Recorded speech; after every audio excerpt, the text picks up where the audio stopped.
If you've ever seen a guitar player move up and down the neck while seemingly still playing chords, and you've wondered what that is, you're in the right place. It's bar chords, and this whole video is about how you play them. So bar chords, this fantastic technique allows you to modify one of the basic open chord shapes in order to play any chord on the guitar.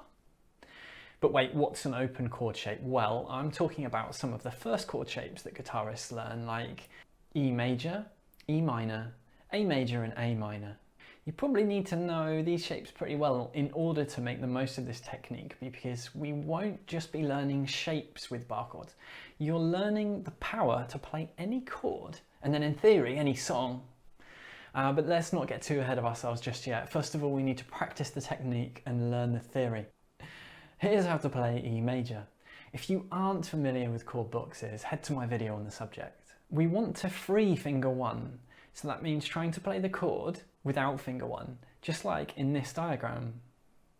So what we need to do is free finger number one. In order to do this, you need to move every finger along one, right? So finger one comes off, finger two heads to where finger one used to be, finger four goes to where finger three used to be, and finger three is where finger two used to be. So now we have finger two, finger three, and finger four. Now finger one's free. So we can move this whole shape up and place the bar down. Now if you find this hard, it totally is really hard. To start with, your bar chord might sound like this. That's fine. Your strength will come by practicing this, by doing it more often. Building up strength, the best thing I can say is just keep trying to play. It'll go from sounding like this to slowly getting better and cleaner. So here's the guitar neck. The red dots are the E major chord. We move them up one fret and then place finger one or the bar down on fret one. And we have a chord called F major. But why is it called F major? Remember, we don't just want to learn shapes here. By learning how and why our E shape becomes F major, we'll be able to freely move around the neck and play other chords. First of all, we need a navigator, and your finger one, which creates the bar in the bar chord, will do that job.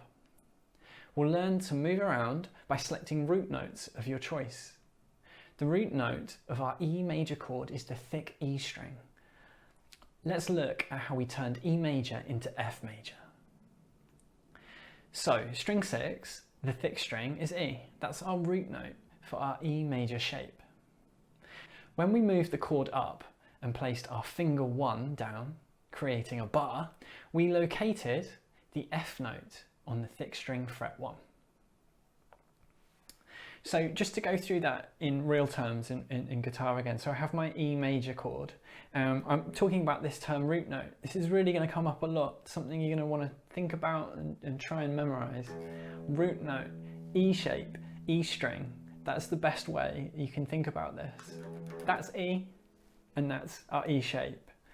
The root note is currently E. That's still an E shape. All right, so I move up and I place my bar down on fret 1. This is still an E shape, but I've moved my root note. Remember, the root note is on the E string for this shape, but I'm fretting now, so I've changed that note. And that note right there is F.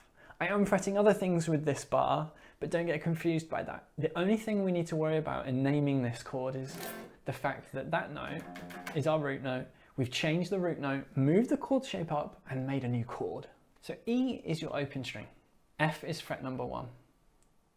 G is on fret 3, A is on fret number 5.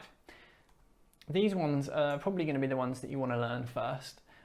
Just a few at a time is fine. It's going to take some time to memorize this, but keep testing yourself on it. B is on the 7th fret, C is on the 8th fret, and finally the last one that you're going to want to learn is D on the 10th fret. Now you'll notice there are gaps, and those are going to be the sharps. You'll notice from this diagram there's so much information that I think it's mean to try and say learn all of those notes all in one go. So I would go E, F, G, A, get them down, and then add in B, C and D. So let's recap. You start by playing E major with fingers 2, 3 and 4. You move that shape up 1 fret and you put finger 1 over the 1st fret and you have F major. If you moved up 2 frets from here, you would have G major. 2 frets above that, and you'd have A major. Going above that, you'd have B, and then 1 fret above B, you'd have C, and finally D. So that's the intro to bar chords done. My tips for you on this one is, remember that it is one of the most challenging aspects in the timeline of learning guitar. I really believe that. From the moment when you pick up the guitar, I'd say that's a big one, learning chords to start with. But from that point until now, this is the hardest learning curve bit. It includes loads of theory. You have to learn loads of new stuff often. We've got the finger 1, the strength of the finger 1, that's so hard. And then to top it all off, if you get it in the right position and it all looks good, if the strength isn't there, which honestly for every beginner I've ever taught, the strength isn't there, and that's not bad, it's just natural. It'll sound often like that. Don't feel bad, keep going. The only way that this will fail is if you stop, if you don't keep going. Practice little and often. Remember, if you experience any pain in your wrist, which again, that's quite a common thing, do stop. We don't want pain, and we don't want pain to continue. So you need to rest if it keeps going. But really, run through the positions that we talked about, F, G, and A.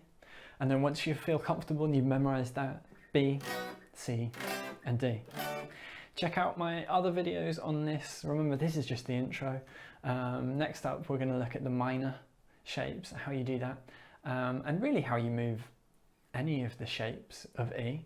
After that, you're going to learn about the A-shaped bar chords, which is a whole another brilliant fun thing to get your teeth into. So questions or comments, please let me know, but good luck with it all.